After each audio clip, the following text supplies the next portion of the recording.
kipindi cha wiki 4 umekuwa ndani, hutoki nje baada ya kupata dalili za ugonjwa wa COVID-19. Ulihisi vipi hasa siku ya kwanza na ukawa na wasiwasi kwamba pengine hii ni corona? Nashukuru sana kwa kujumuika nanyi katika kipindi hichi. Mimi nilikuwa na dalili zote ambazo zinazungumziwa na wataalamu wa afya. Ni pamoja na kupata homa kali, kifua kikavu, unakuwa na makohozi, maumivu kwenye kifua, pamoja kuumwa mbavu, mwili wote kuuma, na unakuwa una kitandani na unakuwa unachoka sana. Jinsi hali kuendelea ilifikia mpaka nikawa nakohoa damu. Maambukizi hayo nadhani ulipata ukiwa kazini au katika shughuli zako tu? Kwa kweli ni vigumu kwa sababu nilikuwa naenda kazini na tumia usafiri wa kawaida ambao ni public transport, napanda treni na mabasi, na pita sehemu nyingi kufika nyumbani. Kwa hiyo siwezi kujua, ingawa baadhi ya wafanyakazi wenzangu waliambiwa waende kwenye kujitenga, isolation nilivyoambiwa. Sasa sijui kama nimechukua kazini au nimechukua njiani. Ulivyohisi hizo dalili, pelekwa hospitali au uliambiwa ukae nyumbani? Hatua gani zilichukuliwa? Tuliweza kupiga namba ambayo inaitwa 111. Wakatushauri, wakasema kama hauko serious sana, hizo unazotiki box unavyoongea ni dalili za corona, lakini hupaswi kwenda hospitali.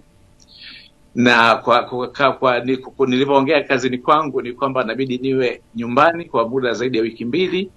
Halafu ya pili, siwezi kupimwa kwa sababu sasa hivi vipimo ni watu walioko mstari wa mbele kwenye emergency na pamoja na wagonjwa mahututi. Kwa wanaenda hospitali na wagonjwa ambao hawezi kupumua na wana magonjwa sugu kama walikuwa wamezungumza mwanzo. Sasa umetumia dawa gani mpaka kupata nafuu? Sasa unaweza kuzungumza na sisi? Dawa nilizotumia ni za kupunguza makali au zile dalili kama kukohoa, maumivu.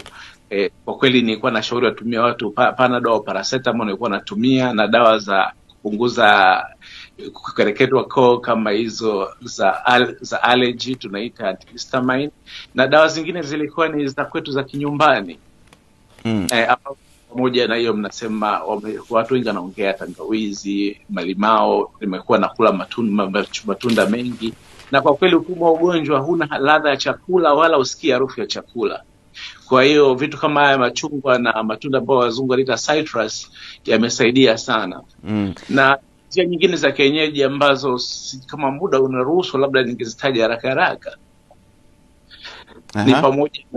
Ni pamoja na kusukutua na maji ya moto ya chumvi, kujisteam na maji ya ule mvuke.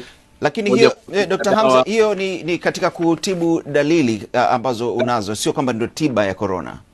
Kwa kweli ninavyoweza kuwaambia watu wote ambao wanasikiliza habari hii, hakuna tiba ya virusi vya aina yoyote hata ukiondoa hii corona, na hakuna dawa yoyote mpaka sasa hivi inatibu.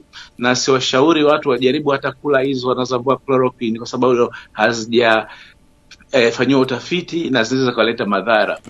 Haya ambao wanayapost kwenye hizi mitandao ya kijamii kwamba tumia hiki na hiki, yanaweza kuwa na madhara wasipofanya uko waangalifu. Na kwa kifupi kabisa, Dr. Hamza, uko tayari sasa hivi kurudi kazini au umeambiwaje? Bado sijisikii vizuri na nasikia nachoka, pengine mapafu yalikuwa yameathirika kidogo, kwa hiyo najisikia bado kuna kohoa.